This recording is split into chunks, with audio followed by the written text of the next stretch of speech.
Oh, Begitu ya. iya. Ini kopi Nah, apa ini? ini kopi. Kalau sudah ini pasti ngucapin horas. Horas, horas Horas kasih, sih. aku cinta padamu.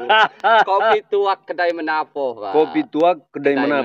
Menapo. Saya baru dengar, baru melihat dan baru merasakan bahwa ada Merasakan. kopi Tuak. bernama kopi tua. Tuak. Apakah ini memang dicampur tua atau gimana? Ini besok baru jadi tuaknya. Besok baru jadi tua. Berarti sekarang sedang dalam proses. Dalam proses aren murni, Pak. Aren murni. Disadap oleh petani dan kita tampung hasil tani. Wah, luar biasa sekali. Tapi sebelum panjang lebar kita buka dulu. Oke, baik. Iya, bokong balam di atas batu. Assalamualaikum warahmatullahi wabarakatuh. Beli pepayah, namo buddhaya, om swastiastu, salam kebajikan untuk kita semua. Kanti-kanti, sanak kerabat, baik dunia maupun akhirat, semoga sehat walafiat. Amin, amin. Iya, bahagia sekali hari ini. Ngota, ngobrol sesuai realita, kedatangan Bapak Troni Zeboa, host. Abang Borju. Iya. Terima kasih, Pak, sudah datang ke gubuk kita. Gubuk yang sangat indah. Iya, kedai Menapo, Pak. Nah, enaknya kalau tadi kan sudah nampak pancingan dari Bapak. Iya, sebenarnya selama ini saya diwawancara terus sama Abang Borju terkait soal Harkam Tipmas, Pokdarkam Tipmas, PPM, Posko PPM Mikro terkait dengan penanggulangan COVID-19. Ya, saya kira sekali-sekali saya memang ingin tahu sekali kegiatan dari Bang Borju ini hari-hari. Borju mendirikan Cafe Menapo ya. Iya, kedai Menapo, Pak. Kedai Menapo yang sangat indah ini, elegan ini. Saya kira karena dengan latar belakang suasana pedesaan yang begitu kontras, hijau itu membuat mata kita begitu merasa apa namanya, diberikan kenyamanan secara pandangan. Bayangkan kalau orang menatap yang hijau-hijau terus. Go green gitu. Membuat dia bahagia. Hormon endorfinnya, hormon bahagianya itu keluar. Kan akhirnya kan saya ketemu untuk merancang jawabannya, Pak. Tapi satu syarat di ngota harus bintang tamunya dulu. Kita ngota bersama. Tak bisa. Hari ini aku berdiri sebagai pewawancara. Oke. Bang Borju ini bintang tamu, Bang Awo. Jelas monitoring. Siap. No problem, it's okay. Oke. Tapi sebelumnya, Pak, saya kan jadi penasaran juga nih, Pak. Setiap lihat di sosial media Bapak aktif juga kan? Aktif lah. Cuman nggak aktif. Ini dunia kita. Good. Iya, memberikan kabar kebahagiaan kepada dunia. Yes. Nah, di sana yang paling saya sorot itu host itu. Apa itu? Bela diri. Oh iya. Iya, bela diri itu, Pak. Aduh. Nah, jadi kan muncul pertanyaan, mulai kapan sih Bapak ini jatuh cinta dan giat berlatih gitu? Apa mulai dari kecil udah mau jadi pendekar atau gimana, Pak? Iya. Kalau bela diri itu memang dari kecil saya sudah punya bakat itu banyak. Selain menyanyi, saya punya bakat bela diri juga. Karena dulu cita-citanya juga sangat banyak. Pernah dulu punya cita-cita jadi bintang film laga. Dan atau misalnya juara di satu disiplin ilmu bela diri. Nah, pada saya kecil dulu di 1988 saya berlatih bela diri. Alasannya karena saya itu orang rantau. Orang merantau di kota ini. Tanda kelahirannya di... Saya lahir di Pulau Nias. Saya kan orang Nias asli, kemudian besar di kota Jambi. Saya rantau. Baru dapat kabar bahwa Nias itu indah, Pak. Baru dapat kabar lagi. Belum melihat langsung. Tapi alhamdulillah ketemu orang Niasnya juga luar biasa hari ini. Jambi pun kota ini. Jadi karena kita orang rantau, tentu kita harus memprotek diri kita dengan, saya katakan dulu, self defense, counter attack, bagaimana bertahan, bagaimana menyerang. Kenapa? Kita orang asing datang di suatu kota, kemudian di satu kota tertentu belum tentu masyarakat lokal setempat bisa menerima kita dan baik. Itu alasan kenapa saya berlatih bela diri. Satu sisi memang fakta juga. Sering juga dapat gangguan-gangguan. Baik dari zaman saya SD, SMP, SMA dan seterusnya. Nah itu sekarang itu bully itu sudah. Sudah. Makanya saya belajar berlatih bela diri itu dalam rangka memprotek diri saya. Seperti itu Abang Borju. Oke. Terus kan banyak ini Pak, ada pencak silat, ada karate, ada kungfu. Bapak itu di mananya gitu? Ya. Kalau yang gerakan yang Bapak apa ada ya mirip Bruce Lee segala macam itu Pak. Betul sekali ya. Jadi di medio tahun 1988 saya sudah berlatih itu silat tradisional dari kampung saya, kan namanya Astrala Silabe Torpedo Simataha. Kemudian proses Pak, mungkin teman-teman ingin tahu nih Pak, Bapak ini pecinta budaya juga rupanya. Ini menariknya. Jadi ada silat tradisional Nias itu namanya teknik kumpulan teknik Astrala Silabe Torpedo Simataha. Astrala itu berarti gerakan-gerakan yang seperti tari-tarian. Kemudian torpedo itu bergerak cepat, jauh menusuk ke jantung pertahanan lawan. Angin torpedo. Iya, torpedo. Itu kan speed power langsung ke jantung pertahanan lawan. Nah, kemudian yang disebut Simataha itu dalam rangka pertahanan. Jadi bertahan, menyerang, kemudian jauh menusuk masuk ke jantung pertahanan lawan. Berikutnya saya belajar karate juga, taekwondo, judo, kemudian tinju, aiki, wushu sanso, wing chun, banyak. Tarung derajat banyak. Tapi lebih kepada sebenarnya mendukung fungsi saya, tugas saya sebagai polisi saja, sebagai pelindung pengayom pelayan masyarakat. Karena bagi saya ya kami polisi itu memang harus berdiri sebagai pengadil lapangan, membantu masyarakat dalam mereka bisa menjalankan kehidupan mereka dengan aman, nyaman, damai, sentosa. Kalau bahasa kumpenya itu serve the people. Ingat beliau dulu kalau demo, ya kan? Saya berada di garis terdepan sebagai, ya kan? Kepala unit buruh sergap, ya kan? Sampai apa? Mana Borju? Tak, tiba-tiba dia menghilang di keramaian dan saya sudah tidak bisa menemukan lagi. Tapi sekarang kita bertemu. Terakhir kita bertemu di warung kopi. Oke, itu proses. Benar. Nah, terus pernah ngikutin kompetisi? Biasanya kan kalau karate ada kompetisi, baik itu yang dibuat negara segala macam itu kompetisi di dunia olahraga seperti taekwondo gitu. Ya, ada kompetisi di lintas bela diri di satu disiplin keilmuan bela diri seperti karate, taekwondo, tinju, judo pernah saya ikuti. Ya, namun karena tugas pokok saya sendiri adalah polisi, saya lebih kepada bagaimana bela diri itu menyatu dengan tugas dan fungsi saya sebagai polisi. Justru bela diri yang saya pelajari lebih kepada penyampaiannya adalah bela diri kesatria. Ya, kalau di polisi saya bisa nangkap pelaku crime, ya kan, pelaku 3C, curanmor dengan teknik bela diri. Sekarang saya berlatih teknik bela diri kesatria. Namanya bela diri kesatria itu tidak harus dipertandingkan.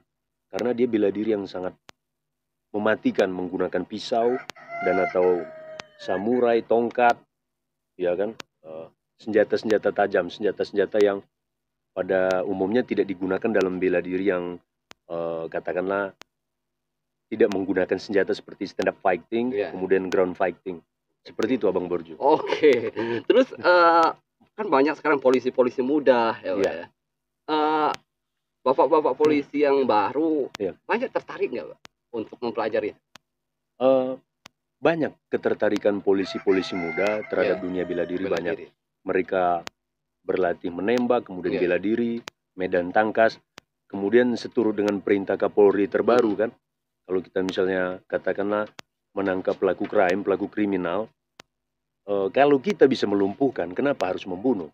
Itu pesan daripada Kapolri Bapak Jenderal Listio Sigit. Itu pesan beliau. Bisa menjaga diri kita, menjaga orang di sekitar kita. Iyalah begitu. Namun yang perlu saya tambahkan, sebenarnya kan kalau di sisi lain belajar bela diri ini bukan mau membuat atau menciptakan kita jadi Superman. Tetapi tidak ada sebenarnya orang yang hebat secara ilmu bela diri. Yang ada itu orang terlatih. Karena sekalipun orang mau tinggi banget ilmunya atau apa, kemungkinan dia terluka dan terbunuh itu pasti ada. Pasti ada. Tapi bela diri itu bagaimana bisa menjadi berkat bagi orang lain. Kita bisa menolong orang lain, bisa melindungi orang lain dari katakanlah kemungkinan potensi ancaman yang mengganggu dirinya. Khususnya saya kan bicara dalam konteks saya sebagai seorang polisi. Iya. Itu loh Abang Borju. Ngopilah dulu kita ya. Nah, ini. Saya satu seruput ini muncul 1000 pertanyaan. Ini kopi ini ajaib nih, Pak. Ya. Tapi benar juga, Bang. Iya. Ini sepertinya rasa tua memang. Rasa tua. Sebenarnya memang dicampur tua atau memang dari aren? Aren. Aren ya? Aren. Jadi dahulu petani yang di sini kan biasanya kan ngambil aren cuma kebutuhan gulanya. Gulanya. Nah sekarang kepingin kita ya mencoba memperbanyak produk dari hasil tani mereka, beberapa varian bisa kita buat. Itu ya. Jadi petaninya sejahtera juga, kita juga sejahtera. Itu sudah. Ekonomi rakyat. Ekonomi rakyat. Ya siapa tahu bisa silat nanti saya, Pak. Beberapa hari lalu saya lihat Bang Borju posting semacam gerakan-gerakan Wing Chun, silat tradisional. Saya nggak tahu itu apa Cimande, Cikalong atau Sinding dalam versi orang kita Jambi. Saya nggak ngerti. Saya kira luar biasa itu. Saya agak terpesona melihatnya. Terpesona aku. Udah muncul semangat. Luar biasa. Iya. Terus Pak gini ya. Untuk anak muda pada masa sekarang, ini prospek untuk di bidang olahraganya kan kalau kebanyakan anak-anak kampung ya main bola kaki gitu. Nah, untuk dasarnya aja, Pak, untuk lebih menarik, kebetulan saya ada sekolah gini, menarik mereka untuk lebih mengetahui dunia bela diri untuk ke cabang olahraganya. Mungkin ada tips dari Bapak. Iya. Jadi saya tahu ternyata Bang Borju ini seorang guru. Seorang guru yang memang mencintai, mengasihi, menyayangi murid-muridnya. Iya. Saya kira langkah yang bagus, yang tepat kalau misalnya di sekolah Abang Borju juga membuka semacam pelatihan bela diri. Iya. Apalagi sekolah tersebut memiliki putra-putri yang katakanlah memiliki bakat ke arah sana. Terserah bela dirinya apa saja. Yang penting memang bela diri tersebut digunakan untuk melatih kebugaran, melatih kearifan, kebijaksanaan, mentalitas dan fisik mereka ke arah yang lebih baik. Itu sudah. Karena di mana apa tadi, di mana fisik yang sehat, terdapat apa namanya, jiwa yang kuat atau gimana itu? Mensano. Itu sudah. Ya kira-kira itulah. Kira-kira itu. Mensano, ya. Nah, gini.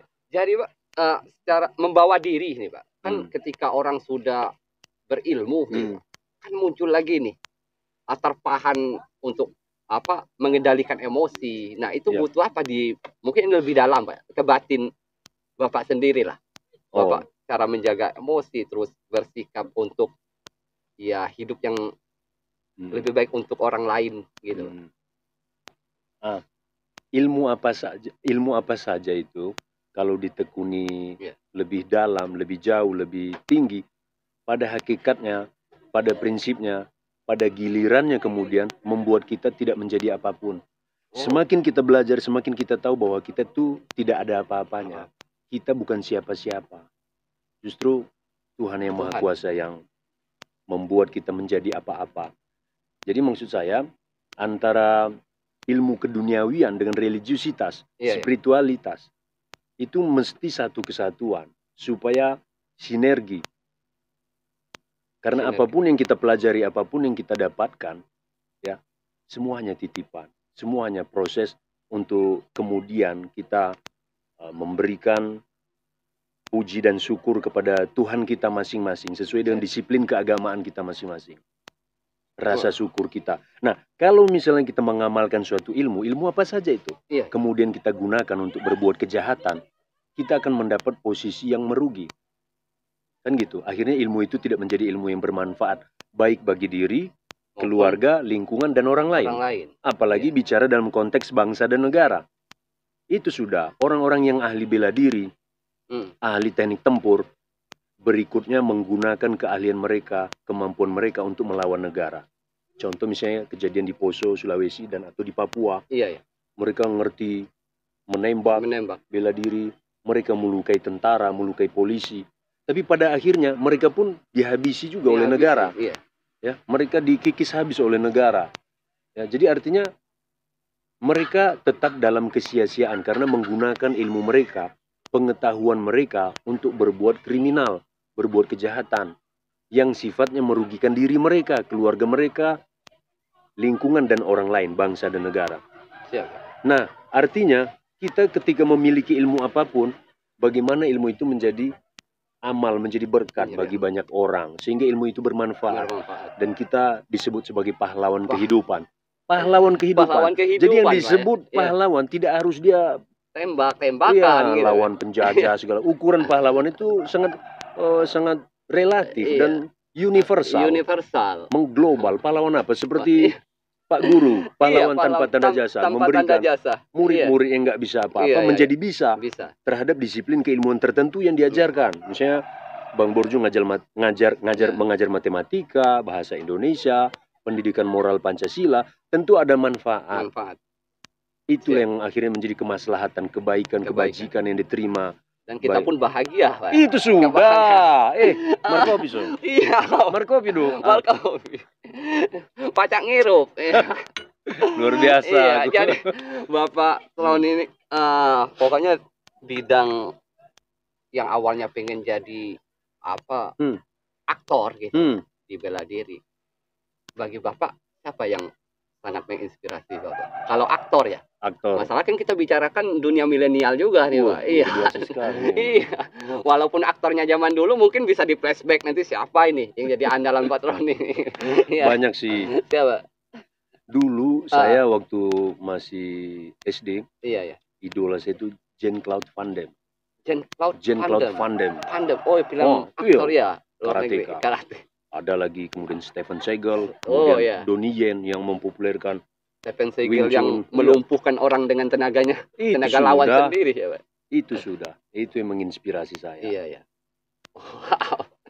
Intinya mereka, walaupun memang perwatakannya di film, mereka bicara tentang dunia kesatria, lelaki pejuang. Nah, mereka film-film yang sifatnya heroik, laga itu memang cukup menginspirasi saya dalam saya menatap dan menjalani kehidupan. Nah, di dalam kehidupan Bapak menjalani baik itu, Bapak udah tahu bela diri sebelum masuk polisi atau udah jadi polisi? Sebelum jadi polisi, saya sudah tahu bela diri. Nah, ada tidak Pak pengalaman yang Bapak terapkan ketika latihan lalu terjadi di lapangan untuk membela orang, bertarung gitu Pak? Iya. Ada nggak Pak? Memang males saya cerita itu. Iya. Tapi kan bukan kita ngambil sisi kekerasannya, tapi ini pengalaman Bapak kan perlu diimplementasikan di lapangan gitu. Iyalah. Jadi memang bela diri kan mengajarkan kita keras, namun harus sportif, kesatria. Jadi satu waktu tertentu di Medio 99 saya dikeroyok oleh segerombolan pebalap liar di arena MTQ. Ya kan? Dikeroyok itu kenapa? Saya menyelamatkan seorang anak dari pengeroyokan mereka karena waktu itu ini kan komunitas dan atau kelompok geng motor. Iya. Mereka merencanakan berdamai geng motor itu di arena MTQ ini. Iya. Nah, berdamai di sana.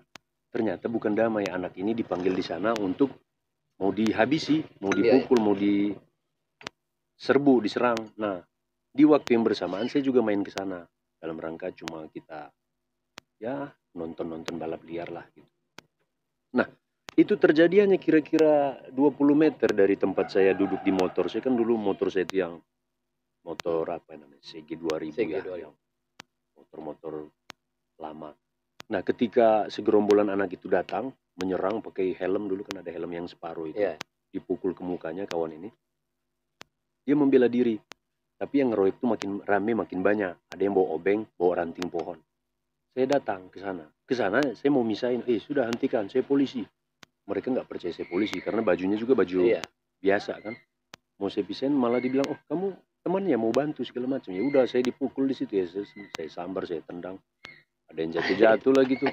Ya, jadi bisa diterapkan. Bisa diterapkan, tapi jangan kita yang istilahnya, intinya ilmu kita jangan kita gunakan untuk menyakiti orang, kejahatan. Tapi kalau kita memang dalam rangka membela diri kita, marwah kita, kehormatan, harga diri kita, itu suatu kepastian, itu suatu keharusan, apalagi membela orang yang tidak bersalah. Jadi memang nggak boleh kita menggunakan ilmu kita tuh untuk kesombongan atau apa. Intinya untuk apa? Membela yang lemah, yang secara adil lah. Kalau kita gunakan dengan sombong, kita sendiri yang rusak, kita sendiri yang hancur. Itu sudah pasti hukum alam. Tetap hormat sama orang. Macam mana kira-kira Bang Burjo? Setuju Bang Burjo? Setuju. Saya dengar-dengar juga, Bapak. Bapak di bidang tarik suaranya bagus. Kalau saya tarik tambangnya juga enggak. Tarik tambangnya? Enggak sanggup. Nah, teman-teman di rumah pasti pengen dengar suara Bapak. Bang Burjo harus tahu bahwa saya ini bukan artis. Ya, jadi kalau misalnya suaranya nanti lari-lari, jangan diketawain. Malu kita sama Pak Cik kan yang lagi monitor ini di belakang ini. Boleh lah, boleh aja.